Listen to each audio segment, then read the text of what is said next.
ఈ గ్రామానికి ఏమైంది? ఒకరు కాదు, ఇద్దరు కాదు, 45 రోజుల్లో ఏకంగా 14 మంది చనిపోయారు. ముసలి ముతకే కాదు, వయసులో ఉన్నవారు, ఆరోగ్యంగా ఉన్నవారు కూడా చనిపోతున్నారు. ఎందుకు ఇలా జరుగుతోంది?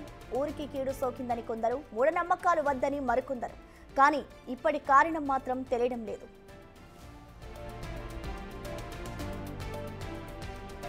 కరీంనగర్ జిల్లా జమ్మికుంట మండలంలోని విలాసాగర్ గ్రామంలో గత కొద్ది రోజులుగా వింత మరణాలు సంభవిస్తున్నాయి. 45 రోజుల్లో 14 మంది చనిపోయారు. చిన్నపాటి గ్రామంలో ఇంతమంది చనిపోవడం ఓ రకమైన ఆందోళనకు కారణమవుతోంది. ఒకరు మృతి చెందిన తర్వాత వారి దినకర్మలు పూర్తి కాకముందే మరొకరు చనిపోతున్నారు. దీంతో ఊరిలో వేస్తున్న టెంట్లు కూడా తీసే పరిస్థితి లేకుండా పోయింది. కొంతమంది అనారోగ్యంతో, మరికొంతమంది రోడ్డు ప్రమాదంలో. ఇలా కారణం ఏదైనా వారానికో 2 చావుల వార్తలు వినాల్సి వస్తోంది. బయటకు వెళ్లాలంటే భయమేస్తుంది అంటున్నారు గ్రామస్తులు.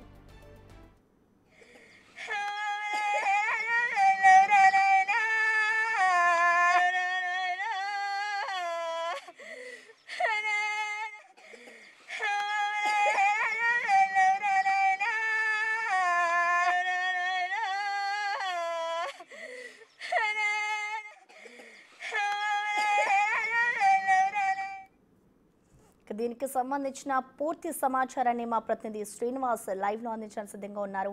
శ్రీనివాస్, మనం చూస్తూ ఉన్నాం, గత కొన్ని రోజుల నుంచి కూడా ఊర్లో అనేక మరణాలు సంభవిస్తున్నాయంటూ కూడా గ్రామస్తులు చెప్తున్నారు. అసలు ఏం జరిగింది? దానికి సంబంధించి అసలు గ్రామస్తులు ఏమంటున్నారు శ్రీనివాస్?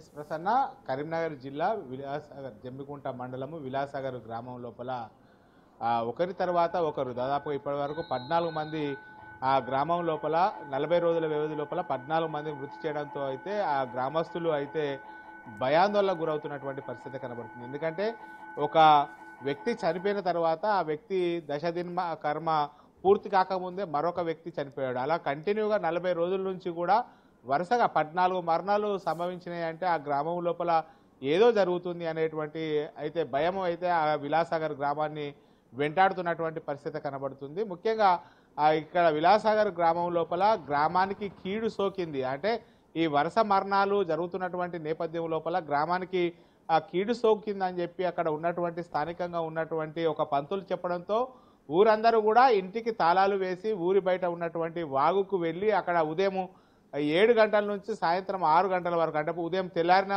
నుంచి పొదుగుకే వరకు కూడా అక్కడనే ఆ గ్రామం వదిలేసి వెళ్ళి అక్కడే వంటలు చేసుకొని తిన్నటువంటి పరిస్థితి అయితే కనబడుతుంది. అంటే ఒక రోజు మొత్తం ఊరందరూ కలిసి బయటకు పోయి అక్కడ వంటలు చేసుకున్నట్లయితే ఆ ఊరుకు పట్టినటువంటి కీడు పోతుందని చెప్పి చెప్పడంతో అయితే మూఢనమ్మకాలు ఏ స్థాయి లోపల ఉన్నాయో మనం అర్థం చేసుకోవచ్చు. ఇవి సహజ మరణాలే అని చెప్పి చాలామంది అనుకుంటున్నా కానీ ఒకరి తర్వాత ఒకరు దాదాపుగా ఇప్పటి 40 రోజుల నుంచి 14 మంది చనిపోయారు ఒక గ్రామంలో. అంటే అది సామాన్యమైనటువంటి మాటలు కాదు. ఇవన్నీ కూడా సహజ మరణాలే అవుతున్నా కానీ తమ గ్రామానికి ఏదో సోకిందనేటువంటి భయంతో అయితే విలాసాగర్ గ్రామస్తులు ఇప్పుడు భయాందోళనకు గురవుతున్నటువంటి పరిస్థితి కనబడుతున్నది. ముఖ్యంగా బిగ్ టీవీ ఆధ్వర్యం లోపల రేపు పెద్ద ఎత్తున కూడా అక్కడ ఇటు మెడికల్ సంబంధించినటువంటి వారితో అక్కడ హెల్త్ క్యాంపు ఏర్పాటు చేయడానికి అయితే సన్నాహాలు చేస్తుంది.